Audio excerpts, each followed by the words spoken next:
Now, Lincoln Riley, who, let's look at this. Bob Stoops, they said it today in the press conference,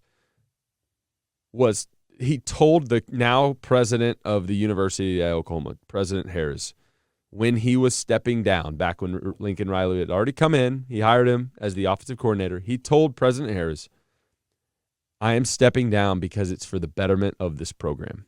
Meaning that, hey, this is Lincoln Riley's show. It's his time to shine.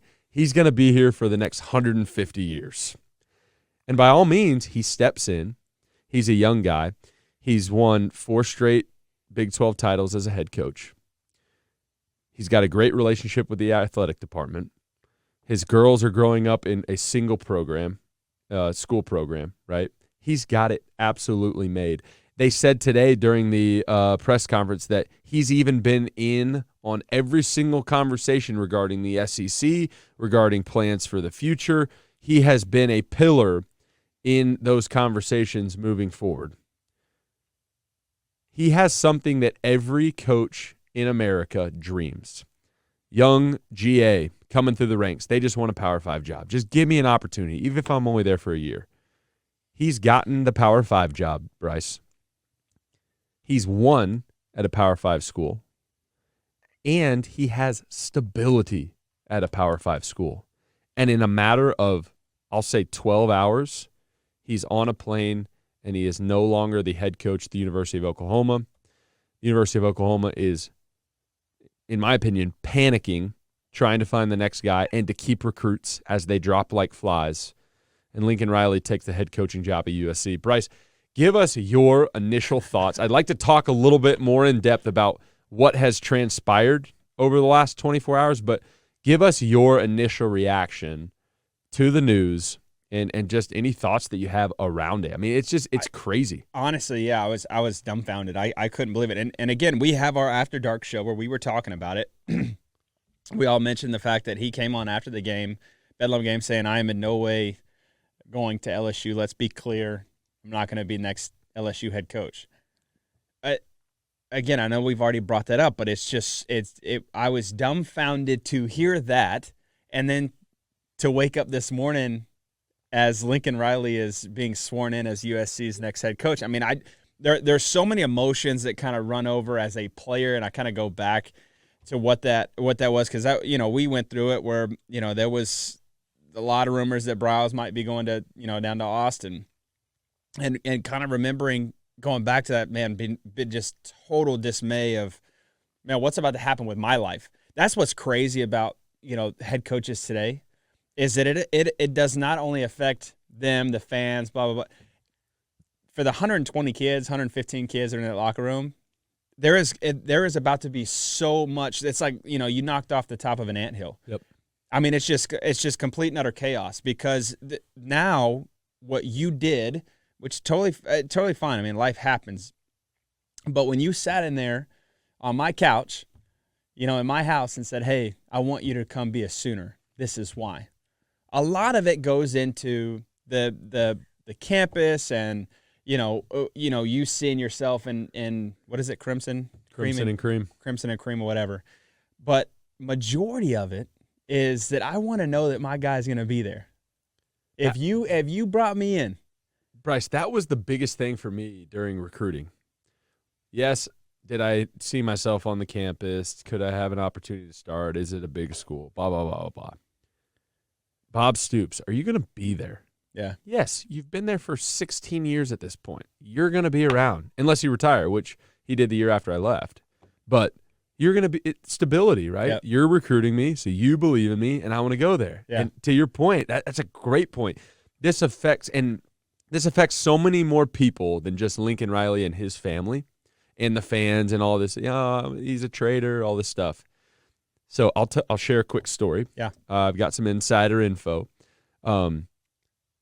You've got the staff members that Lincoln Riley has decided to take with him if they accept the job, which I'm sure they will.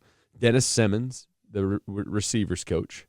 Benny Wiley, the head strength coach. Clark Stroud, who is the director of player development, kind of Lincoln's right hand, and too. Alex Grinch. Mm-hmm. I have been told that a couple of those guys, and yes, more than one, were seen packing up their offices, and there was not a smile on their face.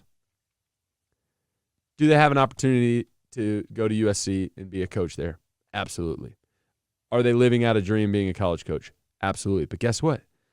They've got to go home, and they've got to look their children in the eyes, and they've got to go and look their wives in the eyes and tell them, hey, buddy, hey, Susie, hey, Johnny, I know you love school. I know you love your little league. I know you love gymnastics class. I know you love the burger joint we go to every Friday night. But we got to go to California because Daddy's job is taking us there. Like that's real conversations. Those are, you know what I mean? Like that's where it hits to where it's like even guys that are on your staff, you didn't even tell them. So reports have been told, and I've also been told that the staff was set to have a meeting around 2:30 on Sunday. So they're all in there, getting ready. Notebooks open, ready to go through the Oklahoma State film and then get the schedule for the bowl game. Lincoln walks in, just like normal, closes the door. Everybody gets their pen out, sits down, and very bluntly says, guys, I took the job at USC. Then goes on a pretty generic spiel of, appreciate you go. And I do. I believe he was genuine. I don't think he's a terrible person. But, hey, appreciate all you guys. It's not just about me. It's about all of us. We've made this place successful. If you ever need anything, let me know. There'll be a couple of you guys on the plane this week. If you're interested in coming out there, I don't know if there's a spot for everybody. If you're not on the plane, don't think that that you're not coming, but text me if you're interested. Walks out. In walks, like, these guys are like, wait, what just happened? So none of us have a job now. In walks Joe playbook in Joe Castiglione. Oh, I know that feeling. We know that feeling. In walks Joe C. and Bob Stoops, which is an incredible Band-Aid in my opinion. Like having Bob there to pick up these pieces right now and be a bridge to the new guy is insane. But that's beside the point. In walks Bob. They walk downstairs. Lincoln walks in the meeting room. Basically says the same thing to all those guys that he sat in and promised, walks out, and he's on a plane first thing this morning to LA, and it's over. It is over. I think that's what's wild about this entire situation. Even to your point about the assistants packing up without a smile on their face. I mean, to make this kind of decision in less than 12 hours, like there has to be something there that hasn't come out yet. And what is it, right? I don't know. Is it the big number? Right, and you were talking about it too, the fact that he's been in every conversation regarding the SEC, which was a couple of conversations and tweets, rumors, hey, he didn't like the idea, of what that, I mean. In that press conference, they said he has been a pillar in every conversation, and they also said, which I thought was very interesting, you could tell they were being cordial, but Josie and Harris and even Bob, they were shook, right? But they said he did not give us the opportunity to counter or to give him really any conversation to this is what we can throw at you. So that leads me to believe that either he's been laying in bed at night and him and his wife and his family on the couch or in bed, whatever, have been saying, hey, for whatever reason, if the SC job comes open and they call, we're going. Because it was just so quick. Either that or there's something that we don't know behind the scenes that he's mad about or that he knows that we don't know or that it is the SEC deal that everybody's speculating. I don't know what it is. Or maybe these guys are about to pay him Pat Mahomes money. He's going to make $500 million. I don't know. Have you seen his deal? I don't think it's finalized yet. Is it? I think there's speculation. Right. Yeah, I saw speculation at this point, and by the time this comes out, guys, it may be finalized. But I saw speculation, $110 million. Right. Unlimited use for his family on the private jet. That way they can, go to the gymnastics class. Yeah, every Tuesday and Thursday.